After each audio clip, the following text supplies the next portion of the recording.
less than none, and my life, it bears the testimony to this fact. हमारी society में काफी बार हम लोग किसी ना किसी को लेकर, किसी ग्रुप को लेकर, किसी इंडिविजुअल को लेकर कोई ना कोई बायस अपने मन में लेकर चलते हैं, और वो बायसेस हमारे एक्शंस, हमारे थॉट्स और हमारे बिहेवियर में वेरी ऑफन रिफ्लेक्ट होते हैं। और वो बायसेस इतने ज्यादा डीप रूटेड होते हैं कि कभी भी हमें रियलाइज नहीं होता कि that we are being biased. All of us are born humans, पर हम सभी को कभी भी ह्यूमंस कंसिडर नहीं करते हैं। हम नहीं सोचते हैं कि चाहे कोई किसी भी बैकग्राउंड से हो, चाहे वो अभी किसी भी लेवल पर हो अपनी लाइफ में, सक्सेसफुल है या नहीं है, हम बस ये सोचते हैं कि हमें क्या जो वो पर्सन है, हमें वो लग रहे हैं कि वो डोमिनेंट आइडियोलॉजी या डोमिनेंट नोशन से मैच हो रहे हैं।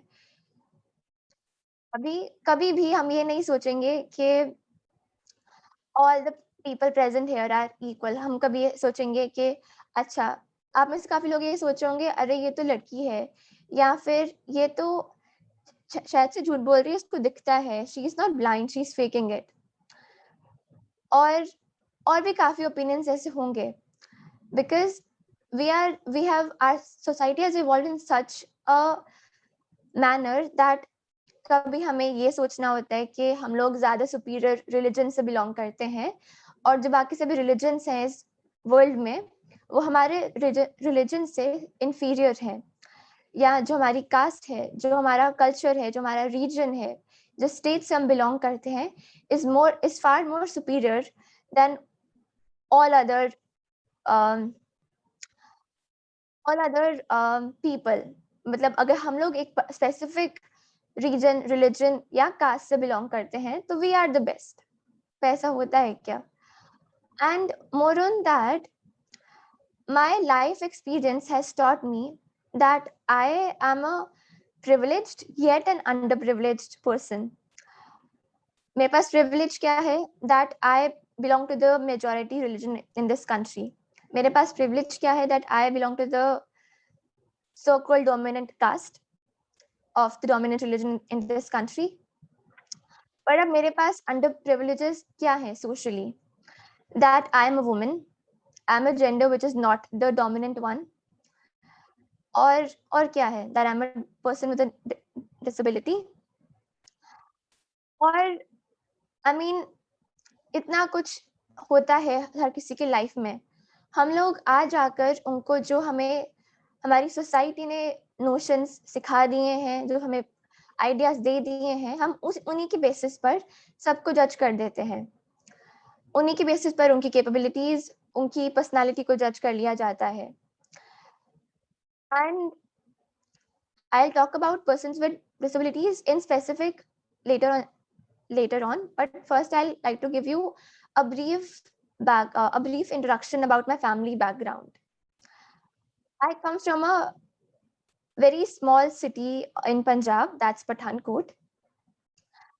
मेरे फैमिली में मैं हूँ और मेरे पेरेंट्स हैं। दैट मीन्स मैं अपने पेरेंट्स की ओनली डॉटर हूँ, और मेरे पेरेंट्स ही मेन सोर्स है मेरे लिए, मेरे इंस्पिरेशन है वो। और मैं आज आप सबके साथ आज इंटरेक्ट कर पा रही हूँ, it's all because of the various struggles that they have gone through and all the hard work that they have done to make me successful. मेरे फादर एक पर्सन विद डिसेबिलिटी है, पर उन्हें दिखाई देता है, उन्हें कम दिखाई देता है पर दिखाई देता है। और मेरे मदर नॉन डिसेबल्ड हैं, पर लाइफ इतनी इजी कहाँ होती है कभी भी। मेरे जो फैमिली है, एज इन मेरे ग्रैंड पेरेंट्स, मेरे अंकल आंट्स एंड ऑल, उनका एक बहुत बड़ा थॉट प्रोसेस है that my dad is not capable enough. क्यों? बिकॉज उनको दिखता कम है,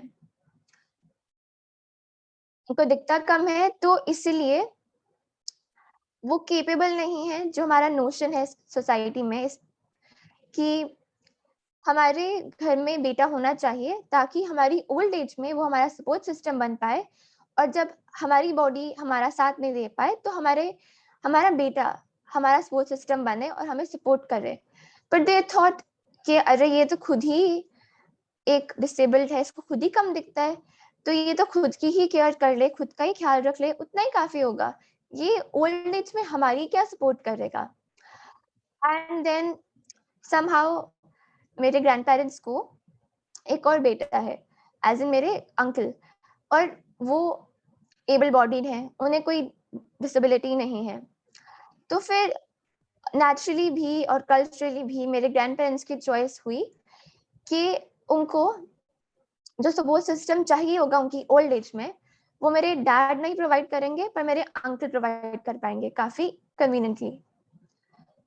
और मैं ये पब्लिक प्लेटफ़ॉर्म पे कह रही हूँ कि my grandparents chose to reject my father as their capable child. They rejected to invest anything in him. मेरे डैड इलिटरेट हैं, जैसे मैम ने बताया that I am a graduate from LSR. My dad is illiterate.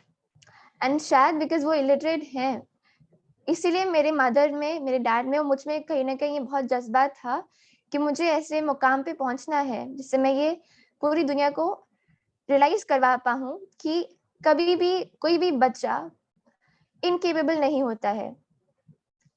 अगर उन्हें parents का support मिले, guidance मिले और रिक्वायरमेंट जो भी उनकी है स्पेसिफिक वो पूरी हो, तो वो किसी भी इम्पॉसिबल को पॉसिबल कर सकते हैं। And there is a lot of things to it, but I would not go deep into it.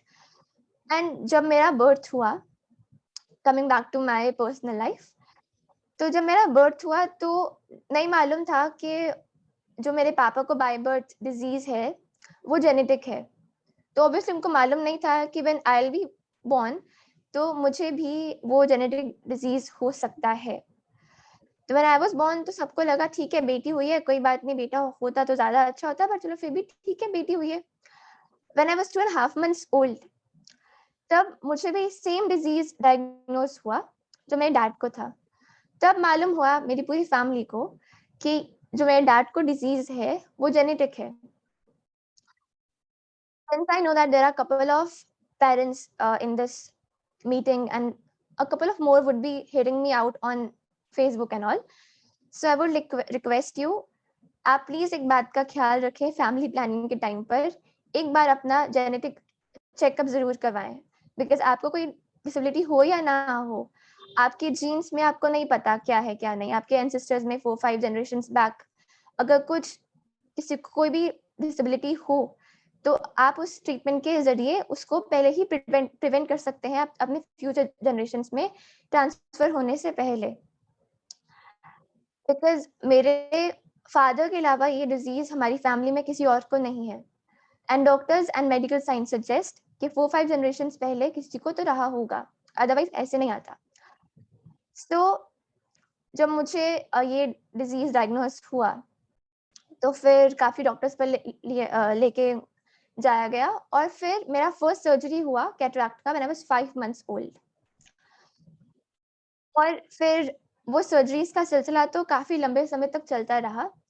वो सिलसिला इतना लंबा था कि मेरे चाइल्डहुड में जो मेरी मेमोरीज हैं, जो मेरी चाइल्डहुड मेमोरीज हैं, उनमें काफी बड़ा पोर्शन जो है वो इसी बात को लेकर है कि हाफ टाइम में स्कूल में थी, हाफ टाइम में घर पर थी, और हाफ टाइम में अपने हॉस्पिटल में थी, चाहे स्ट्रेचर पर थी, चाहे ऑपरेशन थिएटर में थी, चाहे ओपीडी में थी।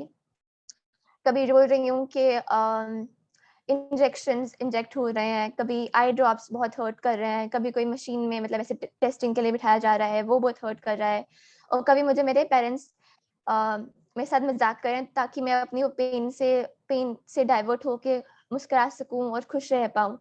तो जो मेरे पेरेंट्स का ये एटीट्यूड था मुझे हमेशा खुश रखना, बिकॉज जब आपका बच्चा ऐसे पेन में होता है तो you can not feel happy, but मेरे parents are so they are so strong that they always insured कि मुझे कितनी भी पेन हो रही हो बट मैं हमेशा स्माइल करूं.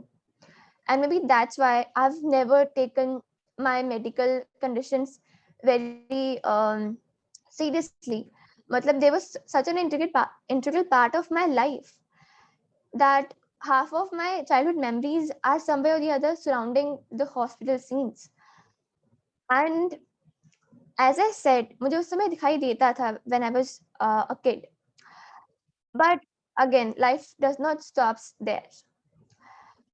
मैं किंडरगार्टन में जब थी तो मुझे फर्स्ट सेकंड डेस्क पर बैठकर मैं इजीली ब्लैक बोर्ड से अपना क्लास वर्क कॉपी कर लेती थी और बाकी सभी एक्टिविटीज में प्रोएक्टिवली पार्टिसिपेट करती थी और काफी अच्छे से कंफर्टेबली सब कुछ कर भी लेती थी इंडिपेंडेंटली. पर when I was in my upper kindergarten, I was 6.5 years old perhaps, I met with an accident. So मैं अपने स्कूल बस में बैठकर स्कूल से वापस घर जा रही थी और जैसे हमारे इन्वर्टर्स की बैटरीज होती हैं वैसे ही कार बैटरीज भी होती हैं और वैसे ही एक बैटरी उस स्कूल बस में रखी हुई थी. तो मैं उसमें उसको ऐसे लगातार देख रही हूँ कि ये क्या है, बैटरी तो है वो ठीक है, उसके ऊपर ये व्हाइट कलर का फ्लूइड क्या है मतलब. तो मैं उसको ऐसे बहुत इंटेंसली देख रही थी और मेरी साथ मेरी एक फ्रेंड बैठी हुई थी. तो she would have been in second grade back then. तो she said कि क्या कर रही हो? तो I told her कि मैं ऐसे ही बस देख रही हूँ, ये क्या है मुझे समझ में नहीं आ रहा. तो she said कि चलो कुछ भी है, हमें क्या, इससे एक गेम खेलें. I was like इससे क्या गेम खेलेंगे? She said नहीं, हमसे इससे गेम खेल लेते हैं. तो I was like tell me what game should we play? तो उन्होंने बताया कि चलो इससे एक दूसरे के माथे पर तिलक लगाते हैं. तो मैंने कहा ठीक है, तिलक लगा लेते हैं. तो फर्स्ट मेरी टर्न थी उनको तिलक लगाने की. मैंने जैसे ही अपने फिंगर को उनकी मतलब उस पे लिक्विड पे टच करके उनके फोरहेड पे लगाया तो मेरे फिंगर में बहुत स्ट्रॉन्ग सेंसेशन हुई, मतलब ऐसे बर्निंग सा फील हुआ. तो आई थॉट कि मे बी मतलब ऐसे कैसे, मतलब पानी को टच करने से कैसे बर्निंग होती है. सो फिर जब उनकी टर्न आई तो बिकॉज वो बस मूव कर मतलब द बस वाज मूविंग और रोड जैसे हमारे इंडियन रोड्स होते हैं कहीं पे भी कैसे भी स्पीड ब्रेकर्स आ जाते हैं. तो वो स्पीड ब्रेकर के बाद जैसे ही जंप होके गाड़ी लैंड हुई वापस रोड पे एंड इट वाज मूविंग, वैसे ही वो दीदी की फिंगर फोरहेड की बजाय स्लिप होते हुए मेरे आई के ब्लैक ब्लाइंड होल में चली गई, जो होल हमारे नोज के पास में होता है. एंड डॉक्टर्स कहते हैं कि अगर कोई भी पेशेंट अपनी आईज ओपन ना करे सर्जरी के बाद तब वो आई ड्रॉप उसकी वो ब्लाइंड स्पॉट में डाल दीजिए ताकि वो डायरेक्टली आंख के पीछे तक पहुंच जाएगा जहाँ पे रेटिना और ऑप्टिक नर्व होते हैं. सो वहीं पर तो वो एसिड गया मेरी आंख में. Yes, that was acid. तो that burned my retina and somehow मुझे उसी आंख से दिखाई देता था, कम दिखाई देता था कंपैरेटिवली, बट उस आंख से ज्यादा दिखाई देता था in contrast with the other I. तो फिर जब वो बर्न हो गया रेटिना तो ऑब्वियसली मुझे उससे दिखना बंद हो गया. And the remaining I, the right I which was naturally not capable of helping me to live a good life or like an independent life. So मैंने next 6 years उस आंख से देखा और I was हाँ, तो जैसे मैं जितना मुझे दिखाई देता था उस लेफ्ट आंख में जिसमें एसिड लग गया किंडरगार्टन में, तो जब मैं फर्स्ट ग्रेड में हुई तो उस समय मैं अपनी राइट आंख से ब्लैक बोर्ड के बिल्कुल सामने खड़े होकर भी ब्लैक बोर्ड को इजीली रीड नहीं कर पाती थी. तो फिर but my parents were very determined कि कुछ भी हो जाए हमें हमारी बेटी को पढ़ाना ही है, बिकॉज दे न्यू एक इलिटरेट पर्सन विद डिसेबिलिटी का फ्यूचर कैसा होता है, तो वो मुझे वैसा फ्यूचर नहीं देना चाहते थे. तो फिर बहुत रिक्वेस्ट की गई स्कूल के अथॉरिटीज को कि प्लीज इसको एडमिशन डिनाई मत करिए, इसका जो भी होगा हम लोग खुद से मतलब करेंगे, इसको पूरा सपोर्ट हम करेंगे, मेरे पेरेंट्स ने उनको कहा. तो फिर मेरे क्लासमेट्स मुझे हेल्प कर दिया करते थे कई बार. अगर वो लोग अपना क्लास वर्क पहले कंप्लीट कर लिया करते तो फिर वो मेरी क्लास नोटबुक्स में वो सेम क्लास वर्क कॉपी कर दिया करते थे। एंड अगर कुछ नहीं हो पाता था तो फिर मैं उनकी नोटबुक्स घर ले आया करती थी और फिर मेरे मदर उसे कॉपी करते थे। And interestingly and sort of it's bit sad that my mother used to do double work. पहले वो क्लास वर्क फिर स्कूल नोटबुक्स में नोट डाउन किया करते थे, फिर वो मेरे लिए रफ नोटबुक्स में एक बोल्ड पेन से बोल्ड हैंडराइटिंग में लिखा करते थे ताकि मैं उसको रीड कर पाऊँ और खुद से याद कर पाऊँ, खुद से उससे स्टडी कर पाऊँ। तो उनका पर वो भी एफर्ट सिर्फ 2-3 साल ही चल पाया बिकॉज मेरी उस आंख में जो आई साइट थी वो भी धीरे धीरे डिक्रीज हो रही थी।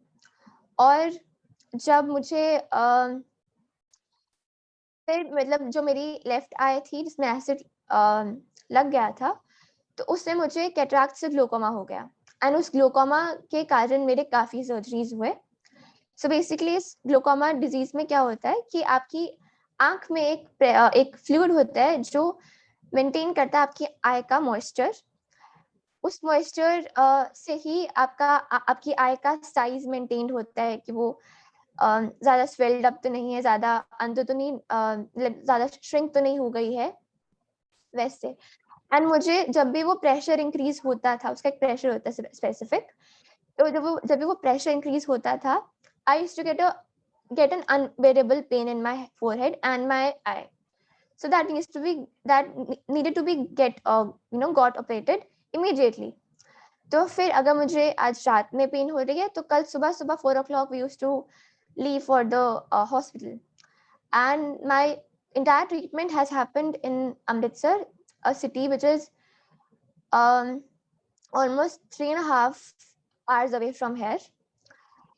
So we used to go by different means, sometimes by train, sometimes by bus, sometimes by taxis, and randomly. I mean, मैं अगर आज हस्टडी होती थी तो शाम को अगर मुझे रात को सोने से पहले पेन हुई तो फिर सुबह हॉस्पिटल में जाने की पूरी प्रिपरेशन रात को ही हो जाती थी और फिर वहां से आती थी तो सर्जरी हो गई होती थी। और we stop counting on my surgeries, कितने सर्जरीज हुए किसी ने काउंट ही नहीं किया, ना डॉक्टर्स ने काउंट करना, मतलब उन्होंने भी काउंट करना छोड़ दिया, मेरे पेरेंट्स ने भी काउंट करना छोड़ दिया और मैंने भी छोड़ दिया कि क्या हो रहा है, छोड़ दो। तो आफ्टर 2-3 years मेरी राइट आंख में भी सेम डिजीज डायग्नोज हो गया, but not because of a chemical burn but because of the advance cataract. तो फिर उसके भी सर्जरी स्टार्ट हुए and on I don't remember the date as such, but in December 2012, both my eyes had very high pressures. दोनों में काफी pen थी। फिर दोनों का surgery for the first time एक साथ करना था। और जब वो सर्जरी हुआ, मुझे काफी आदत थी सर्जरीज करवाने की, तो मैं अपनी बैंडेज हमेशा खुद ओपन करती थी, किसी का वेट नहीं करती थी कोई स्टाफ से कोई आएगा तो वो मेरा बैंडेज रिमूव करेगा आई से और हैंड से। तो मैं खुद क्या करती थी, मैंने जैसे ही वो बैंडेज रिमूव किया, आई आस्क्ड माय मदर, माँ यहाँ पे बहुत अंधेरा है, आप प्लीज लाइट ऑन करो। एंड शी टोल्ड कि लाइट क्यों ऑन करनी है, तुम्हारे फेस पर धूप गिर रही है, sunlight is falling on your face, why do you want us to turn on the light. तो आई सेड बिल्कुल अंधेरा है, कहाँ से कौन सी लाइट गिर रही है मेरे फेस पे, मुझे नहीं पता, आप लाइट ऑन करो। तो शी साइड के विंडो खुली है, तुम विंडो के साइड पे बैठी हो, ध्यान से देखो।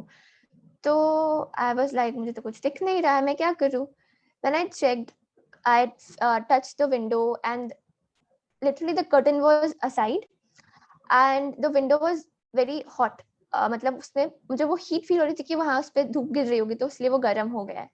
तो then I realize that I have lost my sight completely. So doctors ने कुछ कुछ कहा, ट्रीटमेंट वगैरह हुआ, तो वो उसका जो रिपोर्ट्स थी वो तो ठीक हो गई, but I never gain my I site back. और फिर लेटर वी रियलाइज दैट मेरी उस आंख का इतना हाई प्रेशर था कि सर्जरी के बाद भी वो आई प्रोटेक्ट नहीं हो पाई और उसका ऑप्टिक नर्व डैमेज हो गया। सो अल्टीमेटली मेरी एक आंख का रेटिना बर्न्ड है और दूसरी आंख का ऑप्टिक नर्व डैमेज्ड है। पूरे वर्ल्ड ओवर कोई ट्रीटमेंट नहीं है रेटिना का और ऑप्टिक नर्व का जो गारंटीड हो और जो परमानेंट हो। सो it is irreversible and irtreatable. So nothing can be done about it. And however, मेरा last surgery 2014 में हुआ था. तो उसके बाद because there were clearly no signs that I'll be able to gain my eyesight back, तो इसलिए decide हुआ कि अभी no more surgeries. और जो भी pressure maintain करना होगा आई का वो सिर्फ आई ड्रॉप्स के थ्रू ही होगा. बिकॉज पहले वो सर्जरीज करते थे ताकि आई साइट को बचा पाए, पर वो नहीं हो पाया, तो इसलिए वो सर्जरीज भी रोक दी गई. And now apart from that, apart from my medical history, there is a long struggle with my education. मेरे नेटिव सिटी में किसी नॉन डिसेबल्ड के लिए भी क्वालिटी एजुकेशन अवेलेबल नहीं है. और मेरे लिए पढ़ाई करना, मुझे मालूम भी नहीं था कि ब्रेल क्या होती है. अगर मालूम भी था तो वो कितनी एफिशिएंट होती है नहीं मालूम था. और ये भी नहीं मालूम था कि I being a visually impaired person, मैं खुद से पढ़ाई कर सकती हूँ with the help of assistive technology. हमारे कंप्यूटर्स और मोबाइल फोन्स में एक ऐसा स्क्रीन रीडिंग सॉफ्टवेयर होते हैं जो हमें सब कुछ रीड करके बताते हैं जो भी स्क्रीन पर होता है, जिनके हेल्प से हम इजीली नेविगेट कर सकते हैं, apart from graphics, images and all that visual stuff. पर जो टेक्स्ट है वो काफी इजीली यूज, मतलब उसको काफी इजीली हम लोग ऑपरेट कर सकते हैं. तो उस समय मुझे कुछ इसके बारे में आइडिया नहीं था. तो my mom was very determined कि उनको मुझे पढ़ाई करवानी ही है at any cost. So when I got that acid thing into my eye, उसके बाद she not only did that, मतलब जब मैं कई बार वो उनका रफ कॉपी पे लिखा हुआ भी नहीं रीड कर पाती थी, आंख में पेन होती थी, तो she used to make me study wobbly. और जब मेरी उस आंख में भी ग्लोकोमा डायग्नोज हो गया, तो फिर तो मैं उनका वो रफ कॉपी वाला भी यूज नहीं कर पाती थी. तो फिर मुझे वो सब कुछ वोबली ही करवाते थे. और मैथ्स के सम सॉल्व करने के लिए हमने एक छोटा सा बट लाइक मिनिमम साइज का एक सफिशिएंट साइज का ग्रीन बोर्ड परचेज किया था. तो उस पे मैं मैथ के सम सॉल्व करती थी. पर इस पूरे टाइम तक मैं अपने स्कूल के टर्मिनल्स, अपने एग्जाम्स खुद लिखती थी. The teacher used to read the questions for me and I used to write down the answers. अब obviously दिखता कम था तो मेरी स्पीड काफी कम थी लिखने की, but I used to manage. And उसके बाद when I was in class 7th, that's when I lost my eyesight. उससे बिल्कुल 2-3 months back मेरे second terminals थे.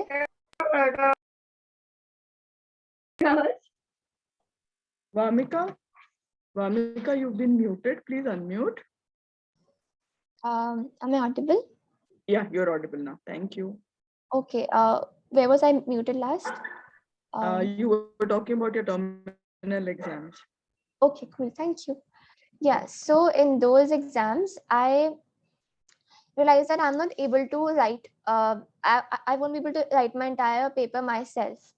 And I saw everybody else in the examination hall were done with their paper. So I requested the teacher that I won't be able to write, but I can dictate. So would you, अभी आप मेरे लिए questions read कर रहे हो, तो आप क्या मेरे लिए आंसर्स भी लिखोगे? आई विल टेल यू कि आप ये लिखिए इसका आंसर, तो आप प्लीज आंसर भी क्या लिखेंगे? तो उन्होंने कहा कि मुझे तो क्लास हैंडल करनी है, तो मैं किसी I will ask a student. तो फिर वैसे मेरे पूरे टर्मिनल्स आधा पेपर मैं खुद क्या करती थी और आधा मैं अपने फ्रेंड्स को या अपने क्लासमेट्स को या फिर जो भी वो वहाँ पे होते थे स्टूडेंट्स, उनको डिक्टेट क्या करती थी कि ऐसे ऐसे लिखिए. और अगर कुछ ऐसा क्वेश्चन है जैसे इसमें हमें कुछ ड्रॉ करना है या फिर उसमें कुछ 2 पॉइंट्स दिए हैं, उनके बीच में हमें डिस्टिंग्विश करना था, used to tell them that ये पॉइंट इसमें लिखिए, इस हेडिंग के अंदर यहाँ पे ये आएगा और उस साइड में वो आएगा. तो आई टेल देम वैसे. तो उस समय because I was able to see, तो I was able to note that वो कहाँ पे किस साइड क्या क्या लिख रहे हैं. तो मुझे नहीं मालूम था कि वो मेरे लास्ट एग्जाम होंगे मैं जिसमें खुद से अपने हाथों से अपना एग्जाम करूंगी. एंड उसके बाद I straight away did my class 8 के exams. And obviously that was entirely wobbly. मैंने सब कुछ पढ़ाई भी सुन के की, और जब अपने आंसर्स वहाँ पे डिक्टेट किए तो मैंने वो भी वर्बली किया, and I remember I scored 90% in my unit tests. Also, this reminded me कि जब मेरी पूरी जर्नी थी, मैं इवन जब मैं अपना आंसर स्क्रिप्ट्स खुद लिखती थी टेस्ट्स और एग्जामिनेशंस में, मुझे हर बार अपनी हर एक सब्जेक्ट टीचर को, अपनी हर एक क्लास टीचर को खुद को प्रूव करना पड़ता था. आई हैड अ टीचर जो मुझे महारानी कह के बुलाती थी, बिकॉज वो हमेशा मुझे कहती थी कि तुम्हारा मुझे बहुत काम करना पड़ता है, तुम मुझ पे बोझ हो. शी यूज्ड टू से this openly. And whenever my result used to come on the day of the PTM, she used to meet my parents very happily. हाँ, आपकी बेटी बहुत इंटेलिजेंट है. But again the class, back in the class, मुझे वो डांटती थी, तुम महारानी हो, तुम ये हो, तुम वो हो. और पर उनके अलावा किसी ने ऐसे डांटा नहीं डायरेक्टली, किसी ने मुझे ऐसे ह्यूमिलिएट नहीं किया ऐसे डायरेक्टली, पर बाकी सभी मुझसे पहले they used to ignore me. मैं उनके पास अपना कोई भी क्वेश्चन लेके जाती थी कि मुझे ये दिक्कत हो रही है, ये हो रहा है, वो हो रहा है, तो ask your friends, ask your mama to do it, I will not do it. मुझे और भी बहुत काम है, अपनी मदर को कहिए वो करिए, वो करेंगे, या फिर अपने फ्रेंड्स से हेल्प लीजिए, मैं नहीं करूंगी. और every time I used to go with my parents on the PTM, they used to be very happy कि we are so proud of being teacher to your kid, she is so intelligent, ये है वो है. But I never got any direct support from my teachers. But जब मेरे वो unit tests हुए and I scored 90% in them, तो उसके बाद मुझे कभी फिर से एटलीस्ट अपने उस स्कूल में प्रूव करने की किसी को जरूरत नहीं पड़ी that despite being, in spite of being a person with a disability, I am a capable individual too. तो उसके बाद उनकी एक्सपेक्टेशंस मुझसे काफी हाई रहती थी, और इतनी हाई रहती थी कि वो कभी रियलाइज भी नहीं करते थे that if I have not scored well in a particular test, उसके पीछे शायद कोई रीजन होगा कि शायद मेरे नोट्स कंप्लीट नहीं होंगे, या फिर मुझे कुछ क्लास में कॉन्सेप्ट समझ में नहीं आया होगा. तो फिर एक ऐसा भी इंसिडेंट हुआ जहाँ मेरे पेरेंट्स को कंप्लेन की गई, एक टीचर ने कंप्लेन की कि आपकी बेटी ना तो थोड़ी सी वीक हो गई है, इसके मार्क्स जहाँ 80 में से 77 78 आते थे, अब इसका 65 आया है, तो इसका रीजन क्या है, इसको बोलिए कि अच्छे से पढ़ाई करे. Then my mother told him that sir ये प्रॉब्लम है, इसकी नोट्स ही कंप्लीट नहीं है. तो फिर सर ने कहा ओह इसने मुझे बताया नहीं, तो सर मतलब फिर my mom told that she told you but you didn't paid much heed. तो उसके बाद से ही बिकेम वेरी सर्टेन कि उनको मेरी बात सुननी है, बट फिर भी उस लेवल पर नहीं जिस पर मुझे रिक्वायरमेंट थी उस टाइम पर. तो somehow I passed out my ICSE board 10th exam with a decent score, and उसके बाद I was not sure कि मैं क्या pursue करूँ अपने 12th में, because whatever subjects I was about to choose in my 11th and 12th, they were gonna be the stepping stone for my career ahead.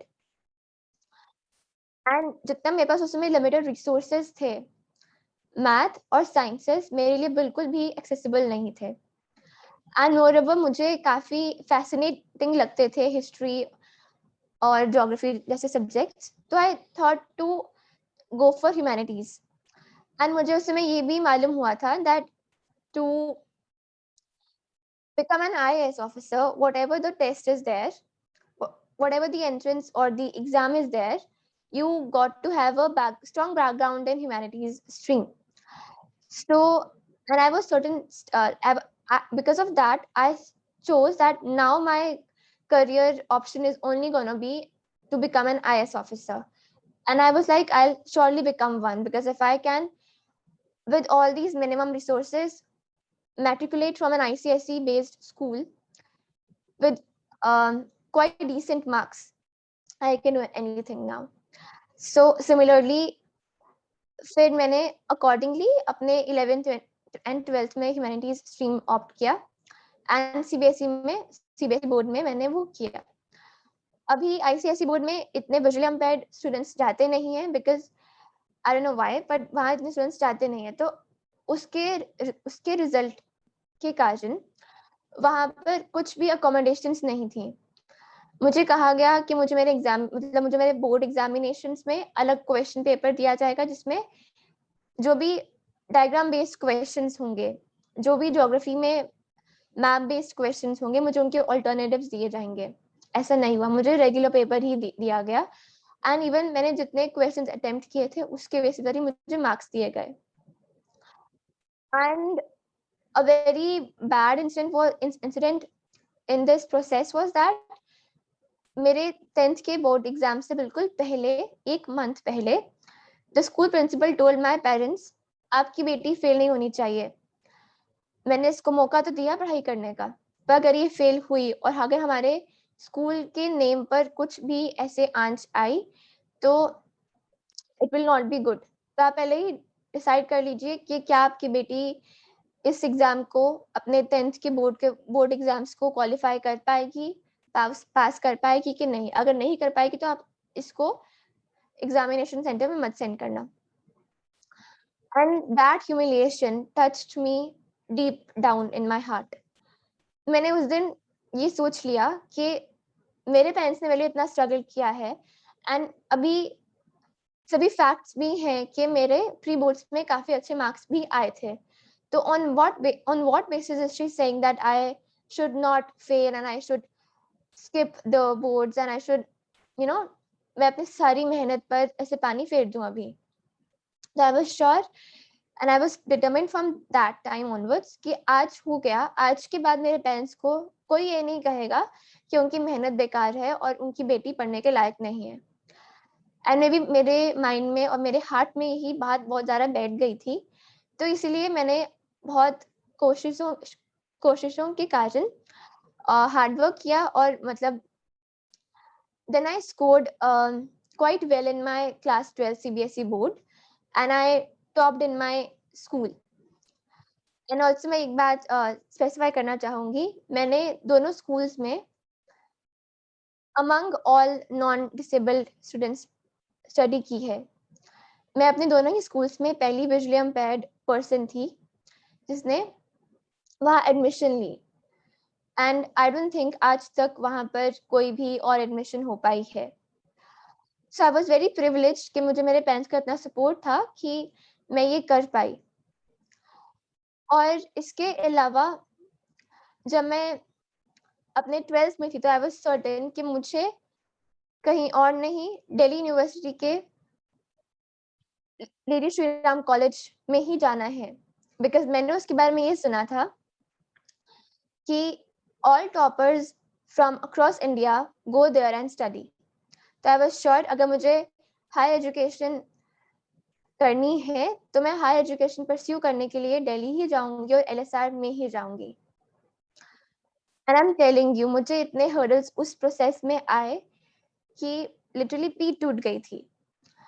पहले तो कोई रेडी नहीं था मेरी एक्सटेंडेड फैमिली में ये फैक्ट को एक्सेप्ट करने के लिए कि मैं being a girl with disability, being a disabled girl Delhi में जाऊंगी या फिर एक बड़े कॉलेज में पढ़ूंगी। बट आई वाज श्योर कि मुझे वहीं जाना है बिकॉज मेरे नेटिव सिटी में ऐसा इंफ्रास्ट्रक्चर नहीं था, स्पेशली हायर एजुकेशन में, कि मुझे क्वालिटी एजुकेशन मिल पाती है यहाँ। और अगर मुझे किसी और सिटी में जाना ही है तो why not in LSR, why not in Delhi. तो पहले बहुत सबको मनाया और फिर सबको बहुत कन्विंस किया दैट आई विल मैनेज। तो फिर सबसे बड़ा मेरे लिए ये क्वेश्चन था कि मैं कभी अपने पेरेंट्स के बिना रही नहीं हूँ। रिलेटिव्स के यहाँ रही होंगी 1 या 2 दिन के लिए, पर 3 साल रहना होगा मुझे वहाँ दिल्ली में, तो मैं कैसे रहूंगी।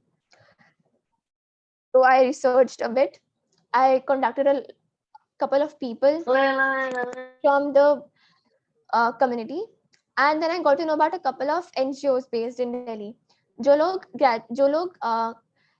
12th पास गर्ल्स को, ब्लाइंड गर्ल्स को वोकेशनल ट्रेनिंग देते थे before their graduation and just after the class 12th। तो मैंने उनको कॉन्टैक्ट किया and I fortunately got admission there and वहाँ मैंने 3 मंथ्स का वोकेशनल कोर्स किया जहाँ मुझे फर्स्ट टाइम एक हॉस्टल लाइफ का एक्सपीरियंस मिला। And then I was certain कि अब मुझे कोई नहीं बोलेगा कि I can't go to LSR to study because मेरे पास कोई हॉस्टल एक्सपीरियंस नहीं है, बिकॉज मेरे पास उस समय हॉस्टल एक्सपीरियंस था। And I scored well enough to get into LSR and LSR में काफी डिफरेंट चैलेंजेस थे, जहाँ मुझे स्कूल में ये चैलेंजेस थे कि एजुकेशन कैसे, मतलब मैं कैसे compete करूं सबसे, मैं खुद को कैसे इतना इंडिपेंडेंट बनाऊं कि मुझे अपनी मदर की ज्यादा हेल्प लेने की जरूरत ना पड़े, बिकॉज इतना सिलेबस पूरा रीड करके देना, I used to feel pity on my mother कि इतना उनको बार बार रीड करना पड़ रहा है. And also when I was in 11th standard, so I got to know about these assistive technology, and in my class 12th I've studied almost entirely through these assistive technology through my laptop, and that means I've done it independently. तो I was again prepared कि मैं LSR में जाकर वहाँ पर independently अपनी education को खुद से सेल्फ स्टडी भी कर पाऊंगी और मिनिमम हर्डल्स के साथ अपनी एजुकेशन को परस्यू कर पाऊंगी. वहाँ पे डिफरेंट चैलेंज ये था कि वहाँ पर इतना टफ कंपटीशन था, जो हेल्दी भी था पर टफ भी बहुत था. और मुझे मेरे दोनों स्कूल्स में यही बताया गया कि मैं तो एक इंस्पिरेशन मॉडल हूँ, मुझे तो मेरे लिए कुछ भी इम्पॉसिबल नहीं है, और जो भी बच्चे नहीं कर पाते हैं उनको मुझसे सीखना चाहिए, because I in spite of being not able to see, I can do I can score so good marks in my exams and tests and all that. But LSR is such an inclusive space. वहाँ काफी years से काफी disabled girls education pursue कर रही हैं, और मेरे batch में भी 2-3 गर्ल्स थी, और तो मुझे उनसे भी कंपटीशन हुआ, बिकॉज जो मुझे पहले बताया जाता था that I am such a super human being, मेरा कोई कंपटीशन नहीं है, पर मुझे अब कंपटीशन मिल गया. तो पहले ये था कि मुझे उससे compete करना है, but then I was like no, I have to compete with myself, because I come from a different background, she comes from a different background, my family conditions are different and hers are different, she is completely different from me, and it's somewhere or the other Elisa who taught me to celebrate my uniqueness. And वहाँ और भी काफी challenges आए, but I would not go deep down into it right now. And now moving on, how do I feel like being a person with a disability? ये काफी लोग पूछते हैं मुझसे directly या indirectly जब मुझसे interact करते हैं कि मुझे अगर दिखाई नहीं देता है तो मुझे कैसा फील होता है. जब मैं किसी को बताती हूँ कि hey, I'm a person with a disability, I can't see, I'm a 100% visually impaired person, they are like, oh, I'm so sorry, I'm so sorry. I'm like, why are you sorry? Why are you sorry? मुझे नहीं दिखाई देता तो इसमें कोई बुरी बात नहीं है. It's how humans are. कोई भी perfect नहीं होता. मुझे मेरे पेरेंट्स ने हमेशा ये सिखाया है कि कभी भी ये नहीं सोचना कि हमसे बेटर कोई और है, because अगर कोई हमसे बेटर है तो हमसे वर्स ऑफ भी काफी होते हैं. और जो उनकी ये फिलॉसफी है, जो उनका ये एटीट्यूड है, जो इनका ये पॉजिटिव माइंडसेट है, मुझे ये अपनी लाइफ में इनकलकेट करने में काफी टाइम लगा. But now I certainly have realized that I am literally none, I am literally less than none. And accordingly अब मुझे नहीं लगता कि किसी को भी बुरा लगना चाहिए कि मुझे नहीं दिखता, बिकॉज मुझे जब when I don't feel bad about it, why should other feel bad about it? And again, मैंने जहाँ से स्टार्ट किया था, being a blind person, ये सिर्फ एक एस्पेक्ट है मेरी पूरी आइडेंटिटी का. मुझे वहीं तक रिस्ट्रिक्ट नहीं करना है खुद को, बिकॉज अगर मैंने सिर्फ ये कहा कि अरे हाँ मैं ब्लाइंड हूँ और फिर भी इतनी अच्छी बातें कर रही हूँ, या जो भी मतलब इतना कुछ अचीव किया है, तो फिर मैं अपनी जो मैंने अपने लिए गोल सेट किए हैं उनको मुझे मिनिमाइज करना होगा, बिकॉज जो भी जो भी इस सोसाइटी का एक्सपेक्टेशंस होते हैं एक ब्लाइंड पर्सन से, मैं तो उनसे काफी ऊपर उठ चुकी हूँ. And I've already proved wrong to my grandparents कि जो उन्होंने मेरे फादर के साथ डिस्क्रिमिनेशन किया वो गलत था. They already knew that their elder son was capable too, but they were unaware. उनको नहीं मालूम था कि जो ये हमारी नैरो मेंटालिटी है उसके बियॉन्ड भी जाकर हम कुछ कर सकते हैं। बट ऑब्वियसली जब मैं छोटी थी तो अगर वो मेरे अगर वो मेरे फादर को ही सपोर्ट नहीं करते थे तो वो सर्टेनली मुझे भी बिल्कुल प्यार नहीं करते थे। पर जब से I've started scoring well in my examinations, I've proved them that I am also capable of doing a lot of things. तो उनको तब से मुझसे प्यार हो गया है, वो तब से मुझसे बहुत अच्छे से बात करते हैं। वरना मुझे याद नहीं कोई इंसिडेंट जब मुझे मेरे ग्रैंड पेरेंट्स ने प्यार किया हो मेरे चाइल्डहुड में। तो ये सब होता था और अभी भी होता है, मतलब अभी भी वो हर बार प्यार से बात नहीं करते, बट इतना चेंज है जो मैंने कभी अपनी लाइफ में पहले एक्सपेक्ट नहीं किया था कि इतना चेंज हो जाएगा। And now moving on, as I was saying, how does it feel like being a person with a disability? I feel that अगर मैं एक अम, पंजाबी हिंदू ब्राह्मण हूँ, अगर मैं एक डिसेबल्ड वुमन हूँ, तो आई एम वेरी हैप्पी कि मैं एक पंजाबी दलित हिंदू नहीं हूँ। तो अगर दिखाई देता होता और अगर मैं दलित फैमिली में बॉर्न होती और लड़की ही होती, तो जो मुझे फीलिंग तब होती, मुझे वही फीलिंग अब होती है बीइंग अ डिसेबल्ड वुमन। मतलब मुझे कुछ बुरा नहीं लगता कि मुझे दिखाई नहीं दे रहा, बिकॉज़ आई नो कि सभी इंसानों को सभी फिजिकल, सेंसरी और इंटेलेक्चुअल एबिलिटीज नहीं होती, कुछ को कुछ इम्पेयरमेंट्स भी होती हैं। तो मुझे सिर्फ दिक्कत इस बात से है जो हमारी सोसाइटी का एटीट्यूड है पर्सन्स विद डिसेबिलिटीज को लेकर, जिसे हम एकेडमिकली कहते हैं या फिर राइट्स की लैंग्वेज में कहते हैं एबलिज्म। जैसे सेक्सिज्म, रेसिज्म, कास्टिज्म होता है, वैसे ही एबलिज्म होता है, जो कहता है कि कोई भी discrimination towards persons with disabilities in the favour of able bodied people.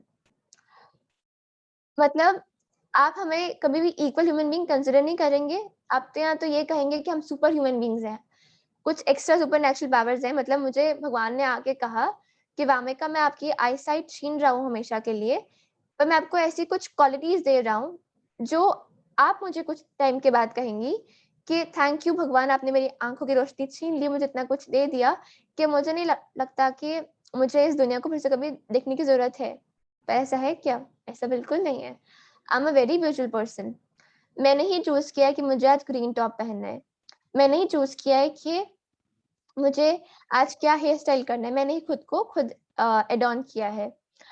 और आई am a very visual person. जो लड़की जिसको बहुत कलरिंग बहुत पसंद हो, जिसे बारबी से खेलना बहुत पसंद हो, मेकअप करना बहुत पसंद हो, उसे एक दिन एकदम से दिखाई देना बंद हो जाए और फिर उसे कोई कहे कि अरे वाह तुम बहुत लकी हो, तुम्हारी आवाज बहुत मीठी है, तुम्हारे पास ये है वो है, कोई बात नहीं, अगर तुम्हें दिखाई नहीं देता तो तुम इतनी सुंदर हो, कोई बात नहीं। That is the most inhumane and insensible thing that I can ever hear from anyone. But अभी मैं सबको जाके तो ऐसे लेक्चर नहीं दे सकती हूँ। तो फिर मैं क्या करती हूँ, मतलब पहले बुरा कि लाइक इनिशियली बहुत बुरा लगता था कि अरे मुझे ऐसे क्यों बोल रहे हैं, ऐसा तो कुछ है नहीं। मुझे तो बहुत मैंने अभी सब कुछ इस वर्ल्ड को देखने का। तो फिर मैंने ग्रेजुअली ये सोचना शुरू कर दिया कि अभी ये उनकी सोच है, उनको लगता है कि अगर वो मतलब उनको लगता है कि अगर उनको वो अगर वो देख पा रहे हैं, तो वो उनका प्रिविलेज है। तो अगर वो मुझे वैसे कॉम्प्लीमेंट कर रहे हैं कि तो क्या हुआ कि तुम्हें दिखाई कम देता है या दिखाई नहीं देता है, तुम सुंदर हो या तुम ये हो, तुम वो हो, तो वो खुद को कॉम्प्लीमेंट कर रहे हैं, वो अपना प्रिविलेज सेलिब्रेट कर रहे हैं। तो अब मैं ऐसी बातों को अपने दिल से नहीं लेती हूँ and I don't really give them any sort of attention. Also मेरा ये मानना है कि हमें कोई कुछ भी कहे, स्पेशली ऐसी चीज़ों पर जो ना हमारे कंट्रोल में है, ना उनके कंट्रोल में है। हमें ओवर द टाइम उनको भूल जाना चाहिए या फिर एक्सेप्ट कर लेना चाहिए, not as a truth but as a fact that society is that way only. And again इस आइडिया को डेवलप करने में मेरे पेरेंट्स ने मेरी बहुत सपोर्ट की है।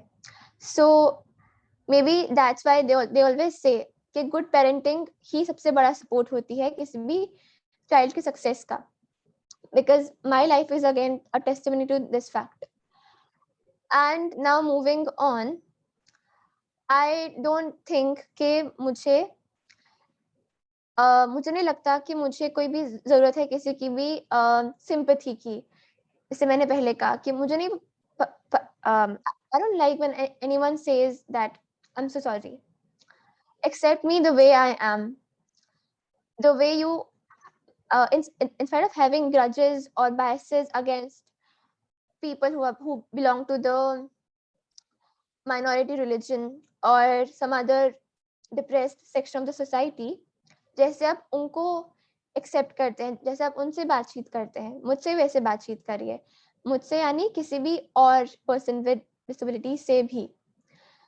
और कभी भी किसी पेरेंट को ये नहीं सोचना चाहिए कि हमारे अगर 2 बच्चे हैं, 3 बच्चे हैं, 4 बच्चे हैं, तो एक ज़्यादा अच्छा है, ज़्यादा कैपेबल है और एक सबसे कम कैपेबल है। बिकॉज़ अगर जो इंसान सबसे कम कैपेबल है, उसको अपने पेरेंट्स की सबसे ज़्यादा सपोर्ट की रिक्वायरमेंट है। और अगर आप वो नहीं दे पाएँगे उनको, तो you will be responsible for their failures, for their being for their growth being stagnated. And I would also like to narrate one incident. मैंने अभी रेशमा मैम को कहा था ये सेशन स्टार्ट होने से पहले कि मेरा कैमरा की पोजीशन ज़रा सेट करने में मेरी हेल्प करिए। और मैंने उनसे पूछा कि क्या मैं स्पेक्स पहनूँ या नहीं? बिकॉज़ मेरी आँखों का जो पिगमेंट है, जो मेरे कॉर्निया का पिगमेंट है, वो बिल्कुल फेंट हो चुका है। मेरी आँखें दे लुक वेरी हॉरिबल। तो मुझे हमेशा ये एडवाइस किया जाता है कि मुझे स्पेक्स पहन के रखनी चाहिए सो दैट मैं किसी को ऐसे एकदम से चौंका ना दूँ अपनी आँखों से। या फिर मेरे पेरेंट्स का मेन कंसर्न इसके पीछे ये होता है that I should not be a source of laughter. कोई मुझ पे ऐसे मज़ाक ना बनाए कि मेरी आँखें कैसी दिख रही हैं। तो but I don't think so because beauty is not what other people think. I think I'm beautiful, so I am beautiful. तो अगर कोई कहता है कि मैं हॉरिबल लग रही हूँ, डरावनी लग रही हूँ बिकॉज़ मेरी आँखें सफ़ेद रंग की हैं या हो गई हैं, तो आई डोंट थिंक ऐसा कुछ है। मतलब आप मुझे नहीं देख रहे हैं, आप सिर्फ़ मेरी आँखों को देख रहे हैं। आप मेरी कैपेबिलिटीज़ को नहीं देख रहे हैं, आप सिर्फ़ मेरी आँखों को देख रहे हैं। आप सिर्फ़ वो देख रहे हैं जो मेरे कंट्रोल में नहीं है। आप सिर्फ़ वो देख रहे हैं कि जो उसका कुछ हो नहीं सकता, जो रुक गया है वहीं पर। और आप मुझे एक ह्यूमन बीइंग की तरह तो बिल्कुल ट्रीट कर ही नहीं रहे हैं। तो फिर why should I bother about you? अगर आपको डर लग रहा है मेरी आँखों को देख के तो ठीक है, कोई बात नहीं, मैं आपसे जितनी मुझे आपसे बात करनी है उतनी ही बात करूँगी और कुछ एडवांसमेंट्स नहीं करूँगी। मतलब जितना मुझे आपसे काम है, जितना रीज़न है मेरा और आपका इंटरैक्ट करने का, उतनी ही बात करूँगी, उसके आगे कुछ बात नहीं करूँगी। And then moving on, also surprisingly मुझे फर्स्ट टाइम मालूम हुआ कि मैं सुंदर हूँ जब मैं 13 इयर्स ओल्ड थी। मुझे बचपन में एक्चुअली में सभी तंग करते थे और कहते थे कि तुम्हारी आँखें कैसी हैं? उस समय मेरी आँखों का कलर ग्रेइश येलो था। तो आई डोंट नो उनको इतना अजीब उसमें क्या दिखता था बिकॉज़ उसमें मेरी आँखों में लेंस भी थे और आँखों का पिगमेंट भी इंटैक्ट था। तो उस समय भी मुझे सभी तंग करते थे कि मुझे सभी बुली करते थे कि तुम्हारी आँखें कितनी डरावनी हैं, ये लड़की कैसी है, ये कहाँ से आई है, कौन-सी एलियन है, ये है, वो है। And I used to ask my mother, मम्मा मुझे सभी ऐसे कहते हैं मेरी आँखें अलग है ना? शी यूज्ड टू से कि नहीं, तुम्हारी आँखें अलग नहीं है। अगर तुम्हारे पापा को भी तो कम दिखता है, तो उनकी आँखें तो अलग नहीं है ना? तो फिर तुम्हारी भी आँखें अलग नहीं है। तो मैं उनको कहती थी कि नहीं मेरी आँखें ना ज़्यादा छोटी हैं, because that's what other people used to tell me. तो शी यूज्ड टू से नहीं आँखें किसकी छोटी हैं? तुम्हारी छोटी कहाँ पर है? तो मैंने कहा नहीं छोटी है आपकी। तो आई यूज्ड टू से कि नहीं छोटी है मेरी। तो शी यूज्ड टू से नहीं मतलब तुम्हारे पापा को कम दिखता है तो उनकी आँखों का साइज़ बड़ा है कि छोटा? तो आई यूज्ड टू से नहीं उनका तो बड़ा है। शी यूज्ड टू से कि लोग ऐसे ही बोलते लोगों पर ध्यान नहीं देना बट तुम्हारी आँखों का साइज़ नॉर्मल है, ना छोटा है ना बड़ा है।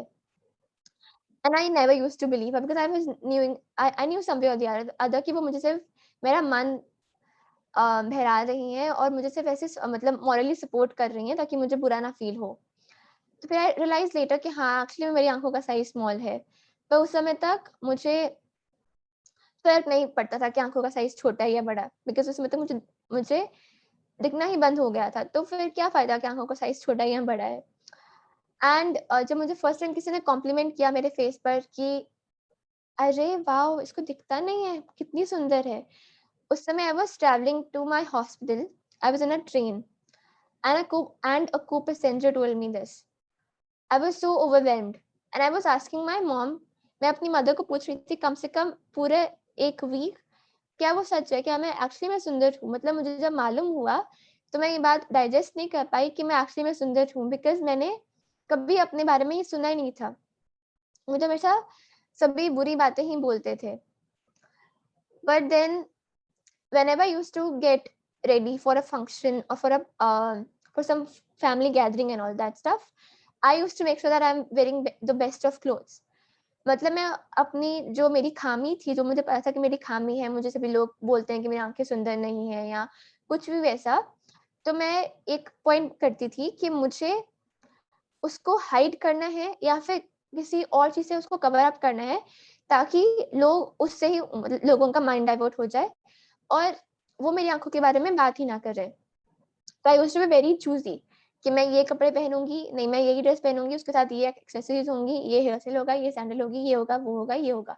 तो लिटरली उन फंक्शंस में मुझे कभी कोई कहता नहीं था कि तुम्हारी आँखें बहुत अजीब हैं या तुम क्या हो? तो उस समय सभी मेरी तारीफ़ें करते थे या फिर सभी मुझे पूछते थे कि तुमने ये ड्रेस कहाँ से ली? ये कॉस्ट्यूम ये एक्सेसरी कहाँ से ली? हाँ, ये मैच इसके साथ अच्छा कर रहा है।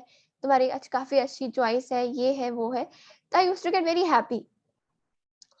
तो मुझे ये उस समय ही रियलाइज़ हो गया कि मुझे कहीं न कहीं जो चीज़ें मुझ में नहीं हैं, उनका एक अच्छा अल्टरनेटिव ढूँढना होगा ताकि मैं कभी भी ये ना फिर से सुन पाऊँ कि मुझे कोई भी मेरे बारे में बुरा बोल रहा है और जिससे मेरा मूड ऑफ हो रहा है।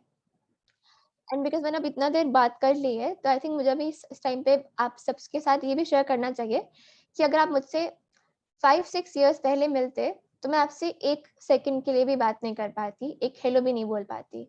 वो इसीलिए बिकॉज़ जब मुझे दिखाई देना बंद हुआ, तो मेरे फ्रेंड्स ने मुझे आउटराइटली रिजेक्ट कर दिया।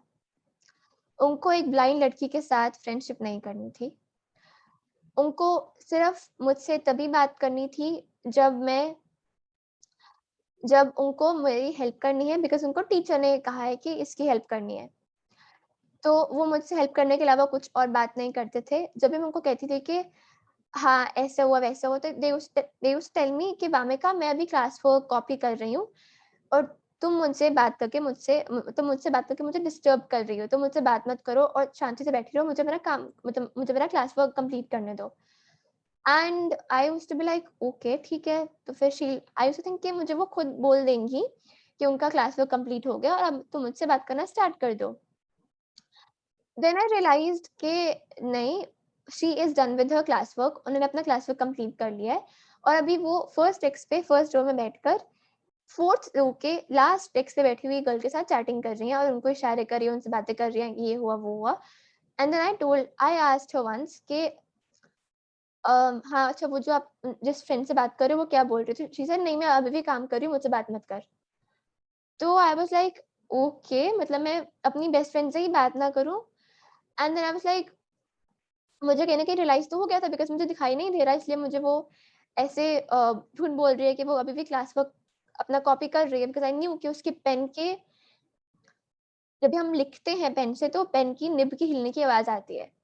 तो वो मुझे वो आवाज़ आ नहीं रही थी। तो आई वाज़ श्योर कि वो लिख नहीं रही है, वो मुझे झूठ बोल रही है।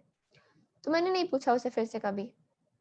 पर मुझे वो इतना हर्ट हो गया कि मैंने उसके बाद सबसे बात करना ही छोड़ दिया। मतलब मैंने इनिशिएट करना छोड़ दिया। तो जो भी मुझसे बात करने आता था, हाय वामिका, हाउ आर यू? उतनी बात होती थी। एंड अगर मैं उनसे एक बात भी और पूछती थी ना, ऐसा ऐसे कम से कम 15-16 टाइम्स हुआ था कि मैं फ्रेंड से बात करते-करते अकेले बात करती रह गई बिकॉज़ वो फ्रेंड मेरी आधी बात सुन के ही वहाँ से चलती बनी। और मैं ऐसे अकेले खुद से ही हवा में बात करती रह गई। तो मैंने उसमें डिसाइड कर लिया कि मुझे किसी से बात नहीं करनी, जिसको बात करनी होगी तभी बात करेंगी। उनसे मैं तभी बात करूँगी जब मैं श्योर हूँ कि वो मेरे पास में ही खड़ी हैं या पास में ही बैठी हैं। सो अकॉर्डिंगली मेरा वैसे चला 9th मेरा वही सिस्टम कंटिन्यू हुआ 8th, 9th और 10th स्टैंडर्ड में। तो उस समय तक मेरा इतना बुरा कंडीशन हो गया था कि मैं स्टैमरिंग करती थी, और वो स्टैमरिंग इतने बुरी लेवल की थी कि मेरे पेरेंट्स तक को मेरी बात समझ में नहीं आती थी कि मैं क्या बात कर रही हूँ। मुझे वो कितनी बार दिन में कहते थे कि फिर से बोलो, समझ में नहीं आया, थोड़ा-सा धीरे बोलो, रुक के बोलो, समझ में नहीं आ रहा तुम क्या बोल रही हो।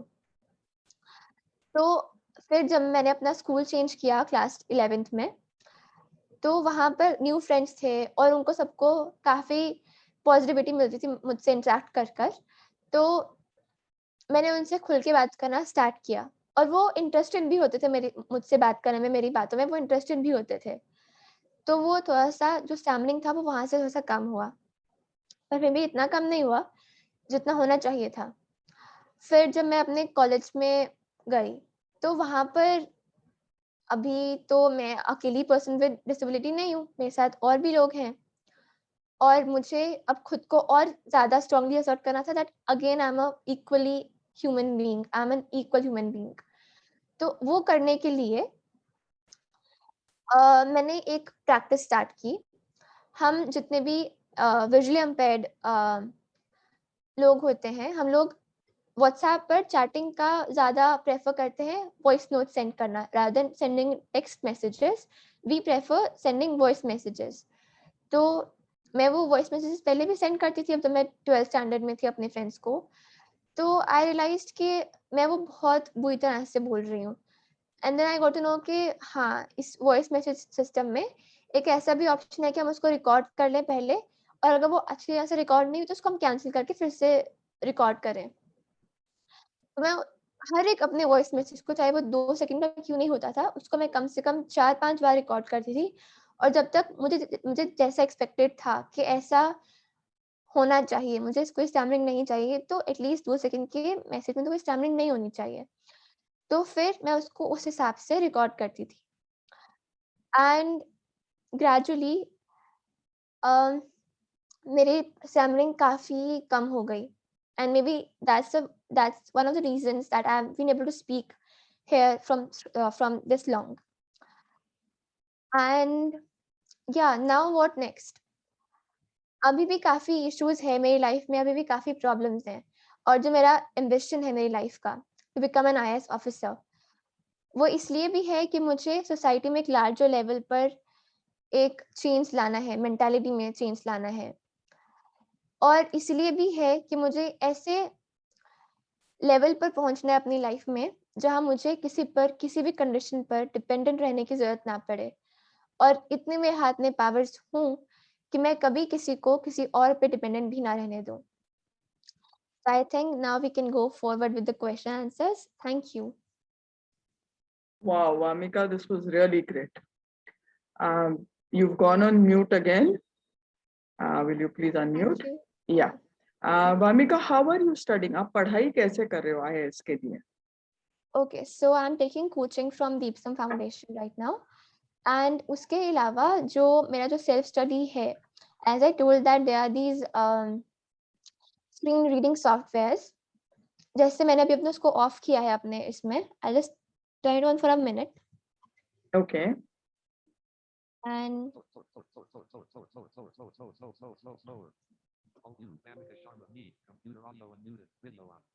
so were you able to understand this? हाँ, आवाज आ रही थी कुछ पढ़ने की.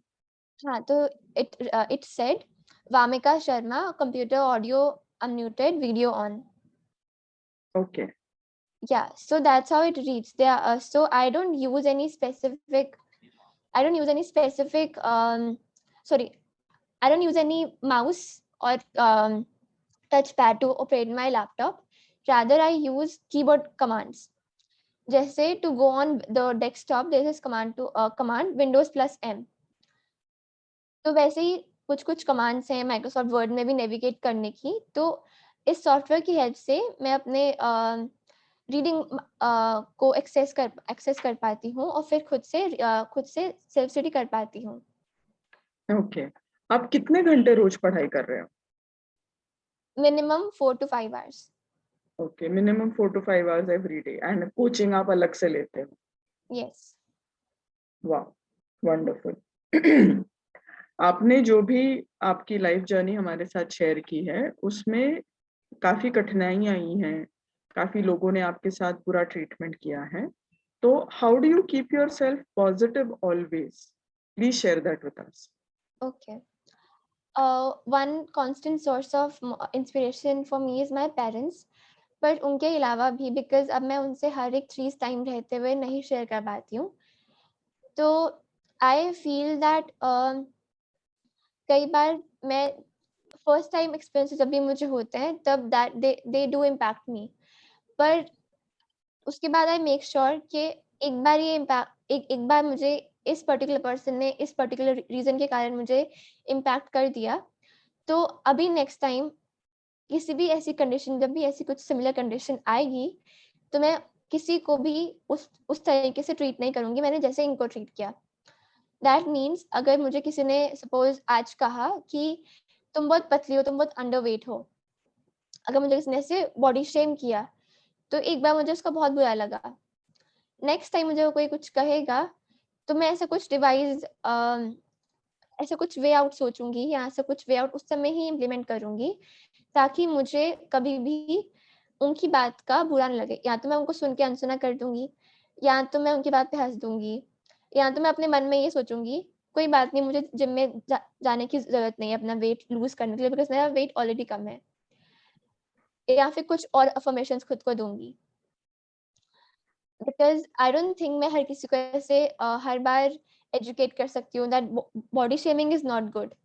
और अगर कोई मुझे कॉन्स्टेंटली बॉडी शेम कर रहा है हर बार, मेरी फैमिली में काफी लोग हर बार बॉडी शेम करते हैं मुझे जब भी मिलते हैं, तो अभी मैंने ये सोच लिया है कि they are a particular group of people जिनके लिए इंसानियत सिर्फ इस पर जज होती है कि कोई इंसान दिखने में कैसा है, तो they are not the particular person, or they are not worth they are not worth my time, although they are my relatives, but वो worth नहीं है मेरे टाइम और मेरे एनर्जी के, मैं उन पे स्पेंड करूँ कि ये सोच करके अरे मेरे को उन्होंने ऐसे बोला।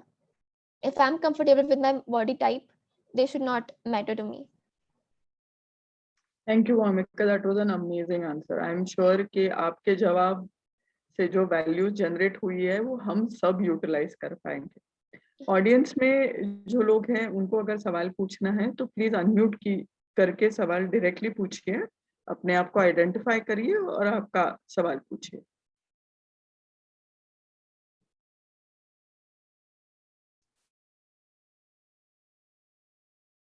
We are waiting for questions.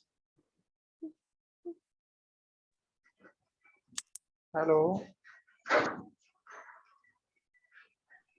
अब आमिका आप म्यूट हो गए हो, अभी भी म्यूट हो आप। now हाँ, now I can hear you. okay। Abhimanyu ji आपका सवाल पूछिए। हाँ जी, वामिका मैम नमस्ते। आपकी स्टोरी सुनकर मैं पहले मतलब आपसे बात भी हुई है एक दो बार, तो मैं काफी मोटिवेट हुआ हूँ कि जो आपने अपना स्ट्रगल बताया है। तो जैसे आपने बताया कि आपने स्टार्टिंग में बताया था कि जो आपके मतलब फादर को जेनेटिक प्रॉब्लम्स थी और उसी की वजह से आपको भी वो जेनेटिक मतलब प्रॉब्लम शुरू से ही थी। तो ऐसे ही अब मेरा भी 2 साल पहले अब डॉक्टर ने मुझे भी म्यूटेशन जेनेटिक ही बताई है, और जब मैं सोचता था कि फैमिली बैकग्राउंड में तो किसी को है नहीं, तो जैसे अब आपने बताया कि ये मतलब 4-5 जनरेशन पहले भी किसी को हो सकती है। तो उसमें जैसे आपने कहा कि जैसे कोई पेरेंट्स होते हैं तो उन्हें अपना डीएनए टेस्ट वगैरह करा लेना चाहिए। तो मैं भी यही सोचता हूँ कि ये जो प्रॉब्लम है ये आगे फॉरवर्ड उससे बेटर तो हमें मैरिज वगैरह में ऐसे मतलब फैमिली प्लानिंग करनी नहीं चाहिए। तो मैं ये सही सोचता हूँ, मेरी सोच सही है उसका ये कुछ? प्रॉपर ट्रीटमेंट अवेलेबल है। मैं ज़्यादा इसके बारे में अवेयर नहीं हूँ, पर उसका प्रॉपर गारंटी ट्रीटमेंट है। जेनेटिक इंजीनियरिंग होता है वो अवेलेबल है। लाइक आप एम्स दिल्ली या कहीं पे कॉन्टैक्ट कर सकते हैं, इवन पीजीआई चंडीगढ़ में, तो you will get the proper what you call a proper prescription for that?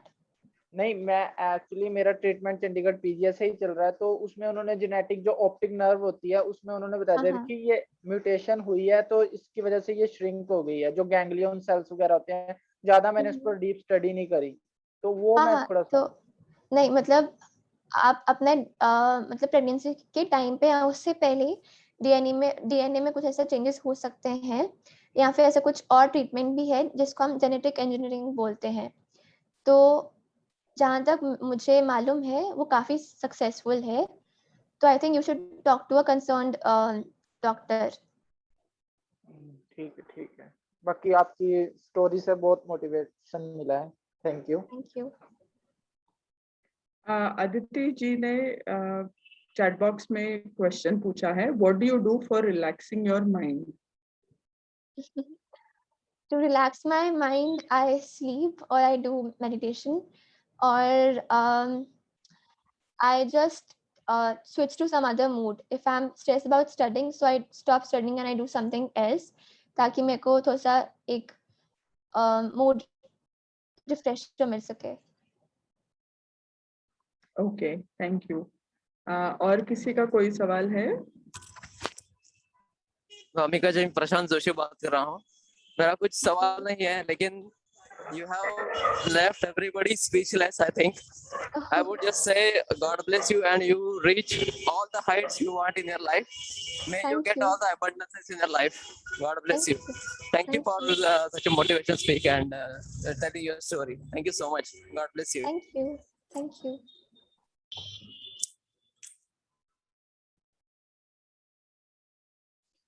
और किसी के कोई सवाल है? Yes, Abhijit sir, you have a question, you can ask. I don't have a question, but it is time to acknowledge the kind of willpower that Vamika has. I'm sure this is, this is a great inspiration to everyone out here. The kind of challenges that she has come across have been very, very critical and difficult, and the way she has handled and overcome that is something that is inspiring. And I'm very happy to attend this webinar. It will be a great takeaway from this. So, and my urge to all of us is, let's take all that energy that she possesses, and I think that is really good. That's fantastic. Great efforts, ma'am. Thank you so much. Kavita ma'am has written in the chat box, really appreciate the way Vamika said the affirmations. Vijay Patil has written, extremely motivational and emotional. Vishnu Pawar has written, thank you so much Di. Vamika Di is one of the inspiring persons in my life. Ashutosh ji, आपको क्या कहना है? Good evening. Good evening. It was Vamika, you gave a very outstanding speech over here. Thank you. Since last 1 hour, I am astonished or impressed that how could you talk so long 1 hour speech? Because people have to keep some paper in their hands Yes. for the points, and you are talking from your bottom of heart and telling us your very interesting life story. Your thoughts are beautiful, Thank you. which make yourself beautiful. Thank And you. just I'm interested to know,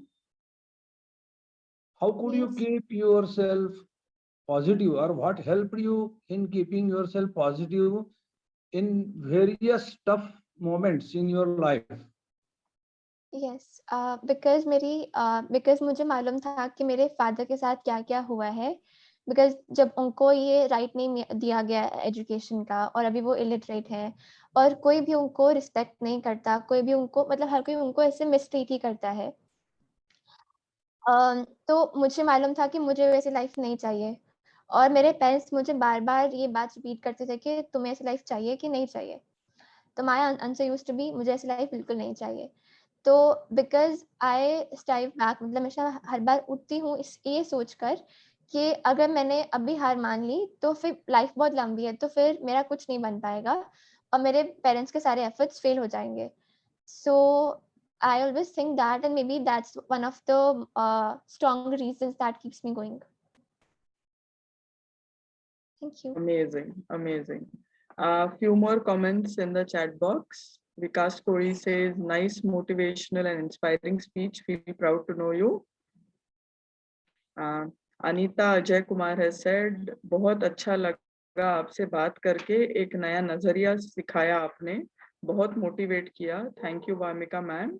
ऐसे मिलकर समझ कि कुछ भी मुमकिन है. Dr. Madhavi Ganore has said, very motivational and inspirational. Best wishes to your bright future. Pooja Patil has wished you all the best for your IAS preparations. Thank you. Santosh Kulkarni has said, thank you so much, Vamika. You are an inspiring person. Your confidence is inspiring. A lot of people have thanked you and they have said they're glad to. Rudresh Patil has said, glad to hear your voice again. Thanks, Vamika. Thank you. I guess और कोई सवाल नहीं है. I will hand over the session now to my teammate Akshay Vadimbe. Akshay, can you please conclude the session? Thank you. Thank you, ma'am. Thank you, ma'am. Before I conclude the session, Vamika ma'am, I would like to tell you that you are extremely beautiful. And there were over 70 people on this call, and I am sure I can say this on behalf of each and every one of them, that you are extremely beautiful. There is nothing anyone can pinpoint against you.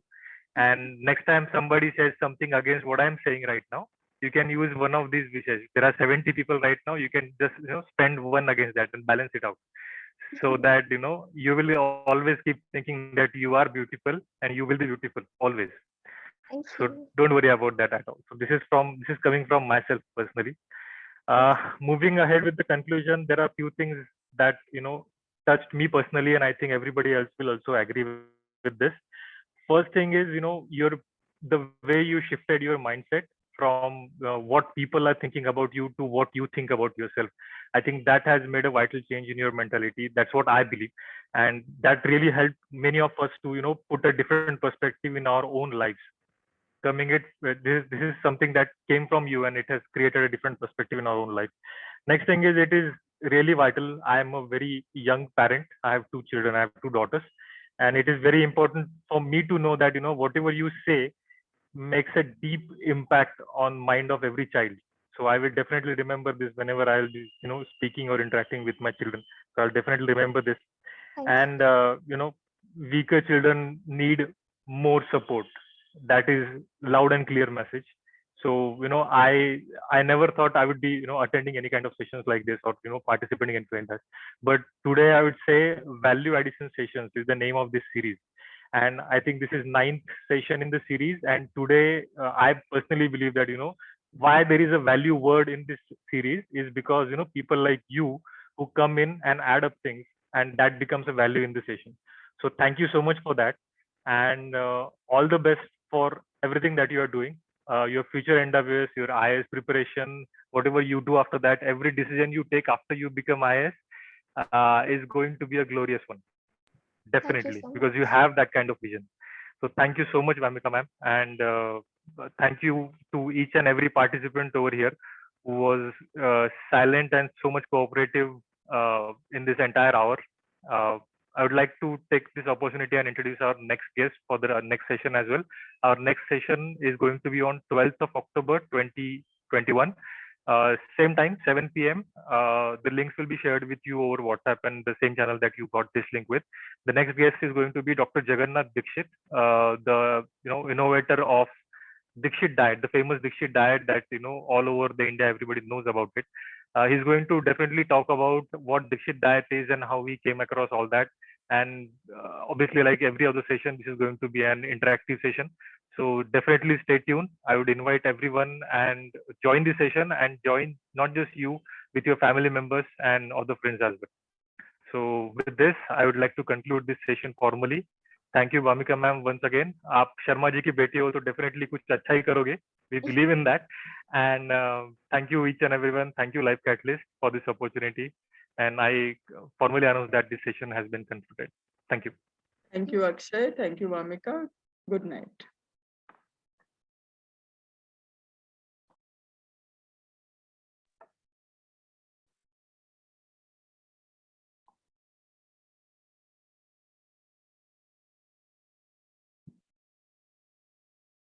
Vamika, you can leave the call if you want to. Yeah, thank you. Thank you.